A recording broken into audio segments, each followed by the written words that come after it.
Good Friday morning, and thanks for joining us from the Ohio AgNet, the voice you know with the News You Trust studio, sponsored by the Grain Equipment Company, where innovation meets execution. I'm Joe Everett. Well, currently 48 degrees outside here at the farm this morning, and rainfall totals from Wednesday and Thursday were around 0.6 here at the farm, and it looks like we're going to have a nice weekend of weather. We'll have a full forecast update for you shortly, but first, looking at the calendar, the Jackson County Regional Livestock Market will have their bred cow sale on the 15th at 6 p.m. JCRLM.com, your livestock authority. Looking at your agricultural news headlines, USDA Secretary Tom Vilsack announced yesterday that the USDA is funding new projects in nearly every state to lower cost, expand access to clean energy, and strengthen American farms and small businesses. The USDA is making these investments through the Rural Energy for America program. Secretary Vilsack said, "These investments I'm announcing today will help rural communities lead our country towards an economy that benefits working people everywhere with lower cost and clean energy jobs." Vilsack said these new rounds of investments will be more than $256 million in loans and grants that will support more than 1,100 clean energy projects in 40 states. Most of these new projects are funded by the Inflation Reduction Act. Now let's check in with Dale Minyo for an update from the National Pork Producers Council. Joining me is Dr. Ashley Johnson, and she's talking with us on behalf of the National Pork Producers Council. And actually, I got to tell you that I was having a conversation with one of the guys near your booth, and he talked about bringing tour groups of restaurants and other folks to Ohio to see how to raise pigs properly. And I was glad to hear that Ohio's doing it right. Of all the states you could have picked, Ohio was one of those. So thanks for that. What makes Ohio unique and different? Yeah, what makes Ohio actually unique and different is that I feel like Ohio is always on the cutting edge. I've actually done a lot of work with producers in Ohio with my previous position.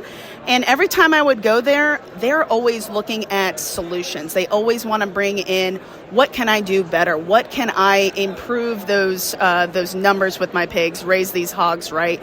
And I think that that is something that Ohio should be very proud of. And they should understand that they are leading in those facts and being able to raise hogs the right way and make sure that what ends up on the plate is safe, nutritious, and also delicious for their communities and for the globe. I'd asked a question in another session about a comparison in pigs per litter. Ohio often is slightly above by a tenth or two on the pigs saved per litter than the national average. And I guess the question came up then, how do we compare to the new California standard? And not to corner you on that, but the answer was, done right, they both work. So if they both work, it's glad to know that we're doing the right things and being recognized by the national level that what we're doing works well. Yeah. One thing, I have been a swine veterinarian since I graduated, and one thing I've always noticed is that every challenge that a pork producer faces, they will face it head on and they will make it work, and they will make sure that it works for both the pigs, both for the employees, and they will raise it right. And so I think that that is a testament to be able to show these two different ways of raising hogs with these different standards in California and the ones that are in Ohio, as you can do it right with those standards. And so I think that that's something to really be able to pay attention to, is that you can always adjust, right? And that's what pig producers do the best, is to make sure to adjust and do things the right way to be able to raise these pigs. Dr. Ashley Johnson, my guest, representing the National Pork Producers Council. Hey, thanks, Dale, for that update. You can find that full interview at ohioagnet.com. Stay tuned. We'll be back to take a look at today's weather after this. Soybeans grown in Ohio and across the heartland are meeting the feedstock demand for clean fuels. Biodiesel is a clean-burning and reliable fuel that enhances engine life, power, and mileage. Plus, this high-performance fuel works in any diesel engine without modification. With biodiesel, we fuel the economy, do good for the environment, and support soybean farmers. Learn how using biodiesel can add value to every bushel of soybeans grown at soyohio.org. Since 1926, Nationwide has been rooted in agriculture. Founded as the Farm Bureau Mutual Automobile Insurance Company with a mission to protect farmers and their communities, we honor our legacy by offering solutions that evolve with the complex needs of today's farms. As the leading insurer of America's farms and trusted by 8 farm bureaus for 100 years and counting, Nationwide is on your side. Number 1 insurer based on 2023 direct written premium per AM Best. Nationwide Mutual Insurance Company and affiliates, Columbus, Ohio. Now let's take a look at today's weather, and as we head into the weekend, brought to us by Seat Consultants. Simply better performance online at seatconsultants.com. Here's the forecast. Pretty nice finish to the week here in Ohio. I'm Chief Meteorologist Ryan Martin. Let's take a look at that Ohio Ag weather update. Here's what's going on. We are looking at dry weather today. All of that weather system that hit us yesterday off to the east, and so we're going to be looking at partly to mostly sunny skies. Good warm air in here. Not seeing a temperature fall off much at all. And the weekend looks nice as well. Partly to mostly sunny, mild, well above normal temperatures. Monday is windy and mild ahead of our next frontal boundary. That frontal boundary shows up on Tuesday. Hit and miss scattered showers. I think we may end up with only about 40 or 50% of the state seeing anything out of that Tuesday front. It kind of falls apart before it gets here. The strong low is centered a little bit farther to our west and north. Then we take a break for next Wednesday. Still seeing good sunshine and above normal temperatures. Secondary system coming up Thursday. This one has a strong low that parks over the Great Lakes to finish out the week. And so we're going to be seeing moisture Thursday. And then behind that, much, much colder air for Friday through the following weekend and into the week of Thanksgiving. Getting a Mother Nature resets of temperatures here with this circulation. Plenty of clouds around, and it's going to feel quite a bit like late autumn and winter. Even some lake effect trying to pop up off the Great Lakes here. So a definite change in our forecast pattern, and like I said, that pattern change holds from late next week all the way through the week of Thanksgiving. I'm Chief Meteorologist Ryan Martin. Hey, thanks, Ryan. Well, the president of the American Farm Bureau Federation told bankers on Wednesday that farm groups would push for a disaster relief and economic package as a higher priority in the lame duck session of Congress than passing a farm bill. Zippy Duvall, a Georgia farmer, spoke to the American Bankers Association's annual Agricultural Bankers Conference about policy issues and the incoming Trump administration. He said farmers need some financial support from Congress before they adjourn for the year. Duvall noted that it might take a miracle to get a 5-year farm bill done in the lame duck Congress session. The current farm bill will likely get extended for another year to develop a bill early in the new Congress. Even if Congress quickly passes a farm bill, the policy changes with reference prices or commodity support would take a year to 18 months to become effective. Now let's check in with Dave Russell for this week's Agronomy Update.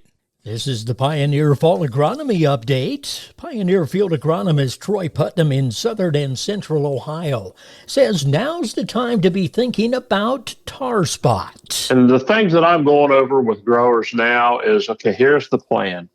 And number one is that we have to start with a solid genetic foundation. We have to be picking hybrids that have known scores, that have a level of tolerance that we know exists, because we can't always fungicide ourselves out of tar spot. So we have to be proactive, picking products and getting our fungicides on in a timely manner. Other things to consider when talking about tar spot? Tillage comes into play. We can indeed have an influence on the amount of residue that's on the soil surface.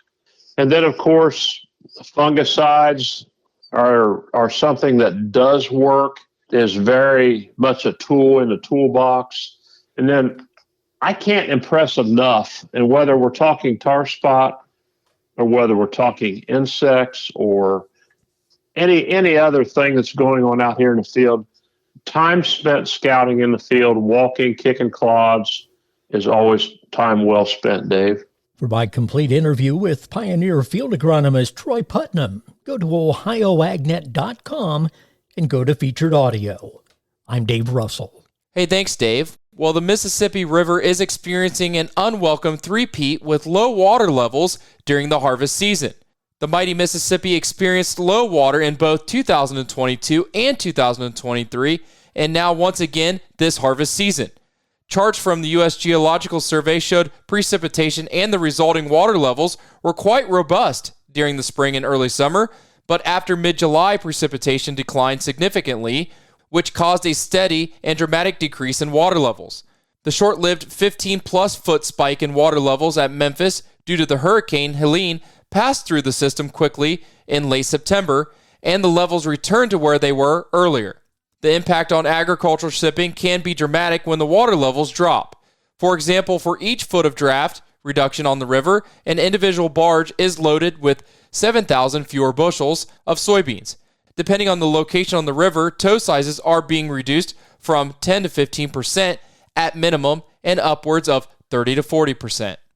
Well, food prices are slightly higher in October. The October Consumer Price Index numbers for food at home shows that prices increased just 0.1% for the month and fell to 1.1% year over year. Heading into the holiday season, some prices have moderated. Turkey prices are down 11% from last year. Ham prices are expected to drop 2.5%, and apples, fresh cranberries, and frozen pies are all expected to be more affordable. With Thanksgiving around the corner, the good news for consumers is that many of the traditional items will cost less than they did last year, according to Andy Harwig, Vice President of the Food Industry Association. Stay tuned. We'll be back with the grain analysis and your overnight markets after this. Whether you're in the fields or on the farm, creating a safer work environment has never been easier. BWC's safety consulting services are included with your policy premiums and offer training and education for everyone in your farming operation. It's always the right time to make safety a priority. Visit bwc.ohio.gov or call 1-800-644-6292. The Ohio Bureau of Workers' Compensation, here to help you work safely. Joey from Vermont, a farmer trying to get through the winter. Adriana from South Carolina, a single mother living paycheck to paycheck. Liam from Ohio, an injured father struggling to provide for his family. Hi, I'm Shanola Hampton, and I support the Feeding America network of food banks because they help provide over 6 billion meals to people in need each year. Learn more at feedingamerica.org.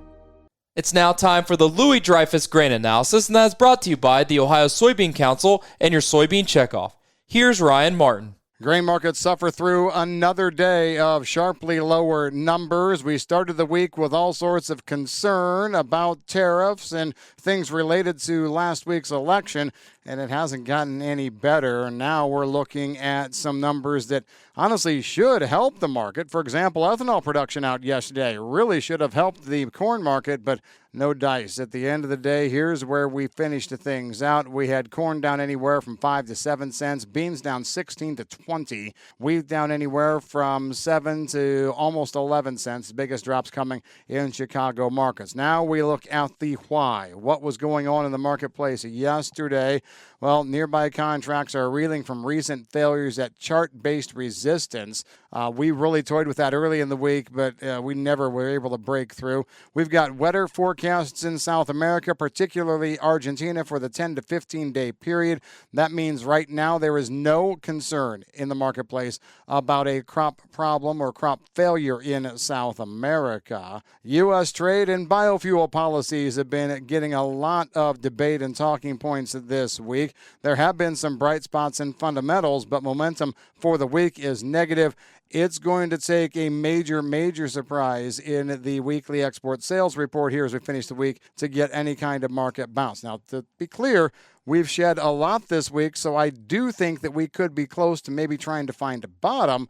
But then on the flip side, we've got the dollar rally this week that really keeps ag under its thumb, makes all sorts of exports out of Brazil to some of our partners look back. 7 million gallons, up 2.4 million gallons on the previous week, 6% higher over last year. It's a new all-time record. Like I said, that should have supported corn, but it didn't. And there is the problem we're seeing in these markets right now. Those kind of stories. I'm Ryan Martin. Hey, thanks, Ryan. Now let's take a look at your overnight markets, brought to you by Seed Consultants. Simply better performance online at seedconsultants.com. Well, at least things are trading positive. Let's start off with December corn, $4.19 1/4, up 1/4. March corn, $4.31 1/2, up 3/4. November soybeans, $9.85 3/4, unchanged. March soybeans, $10.01 1/2, up 2 1/4. December wheat, $5.32 1/4, up 2. Looking at livestock from yesterday's close, December live cattle $182.95, down $1.07. February live cattle $185.10, down 97 cents. December lean hogs $80.10, down $1.77. February lean hogs $83.77, down $2.25. January feeder cattle $243.20, down 45 cents. and March feeder cattle $241.72, down 47 cents. Have a great day, everyone. This is the Ohio AgNet.